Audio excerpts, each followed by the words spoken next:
This week's parasha opens in a most unusual way. Bayom Shemini, on the eighth day and not on the first, which means that it opens in the middle of a story which began last week, 7 days earlier, as Moshe set in motion anointing, consecrating, and dedicating the Mishkan, all of its utensils, the priestly vestments, and ultimately the Kohanim themselves, both Aharon and his sons. So why begin in the middle and not at the beginning? Why divide these parashiot and thereby divide the story? According to the Midrash Vayikra Rabba, the answer is found in an event which occurred nearly 2 years earlier, as Moshe Rabbeinu stood before HaKadosh Baruch Hu at the snet, the burning bush. Said Rav Shmuel Bar Nachman, for 7 days, God pleaded with Moshe Rabbeinu to go to Egypt and redeem the Jews. Day after day, he argued and debated until finally, on the 7th day, Moshe turned to God and said, Shlachna biyad tishlach, send someone else in my place. Said God to Moshe, Chayecha, by your life, I will hold you accountable for that answer. And when did God hold Moshe accountable? Said Rabbi Chelbo, it was by Yom HaShmini, on this 8th day, because for the first 7 days of the dedication, Moshe Rabbeinu served as the Kohen Gadol, Uchasavur Shaloi, imagining that this great opportunity to serve God and the Jewish people was his. After all, as the Ramban explains, the Mishkan was, in essence, a reenactment of the revelation at Sinai. And at Sinai, Moshe Rabbeinu assumed the leading role. But then, as the 8th day approached, God turned to Moshe and said, Lo shelchai, ela shel Aaron achichai. The high priesthood belongs not to you, but to your brother Aharon.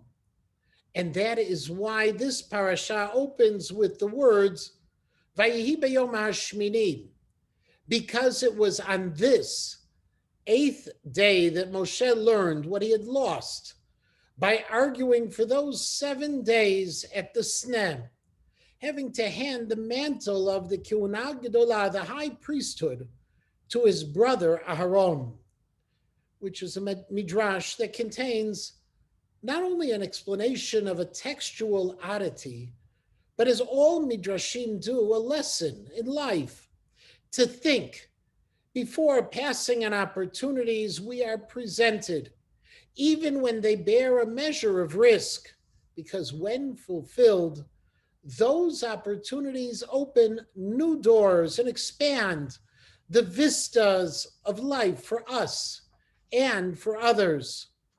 Unfortunately, as was true of Moshe Rabbeinu, sometimes the only way we learn is we learn after the fact, when what we missed is before our eyes and it's too late. When we receive just a taste of the reward and understand what might have been, when we experience 7 days of glory, only to lose it on the 8th. And yet, as harsh as the Midrash may have been with Moshe Rabbeinu, there is something else that's happening in that opening pasuk, which takes our parasha and even our sense of destiny to a whole new level, something that goes back even further than just 7 days, back to the beginning of Sefer Breshit, to the stories of Cain and Hevel, and the stories of Yitzchak and Yishmael, Yaakov and Esav, and Yosef and his brothers.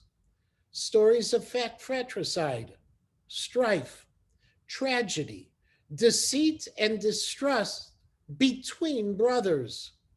For while our patriarchs and matriarchs were, in the terminology of the Netziv, the epitome of Yesharim, just and upright men and women, people from whom we learn so very much, their children's lives were not simple, as they were threatened from without, but even worse, from within.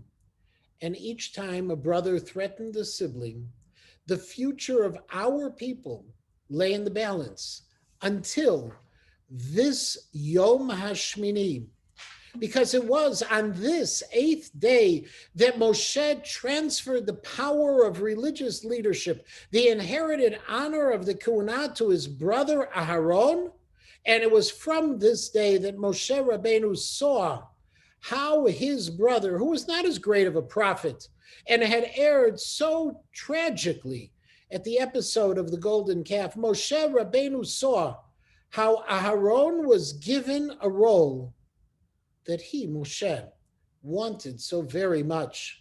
Vayihi b'yom hashmini is the very first time in the Torah that the pattern of fraternal discord was broken. And as such, it was the answer to all of the challenges of Sefer Breshit, and in a sense, the culminating act of redemption that the Ramban suggests is the story of the Mishkan itself. 250 years earlier, when the brothers sold Yosef, the exile of Egypt began. And now, as the spiritual redemption from that exile was about to be realized, the Mishkan dedicated, Moshe Rabbeinu relinquished the office of high priest to his brother Bayom Hashmini after 7 days of glory. And when he did so with full knowledge of what that sacrifice entailed, because for 7 days, God let him wear those shoes. And despite that knowledge, Moshe transferred the power of that office without protest or complaint, which means that Bayom HaShmini is really the beginning of the story and not the middle nor the end, because it was on this day that a new era of Jewish unity, of Ahavat Achim, fraternal cooperation and love, was born. And it was on this day that the Jewish people healed from generations of internal danger and strife. Vayehi b'yom hashmini, and it was on the 8th day, Karam Moshe Aharon ulevanav, when Moshe Rabbeinu called to his brother Aharon and his sons, that the real Geulah, the era of the Avot, ended, and the story of the great Jewish nation, a nation of cooperation, of love between the tribes and the brothers, was about to begin. Shabbat Shalom.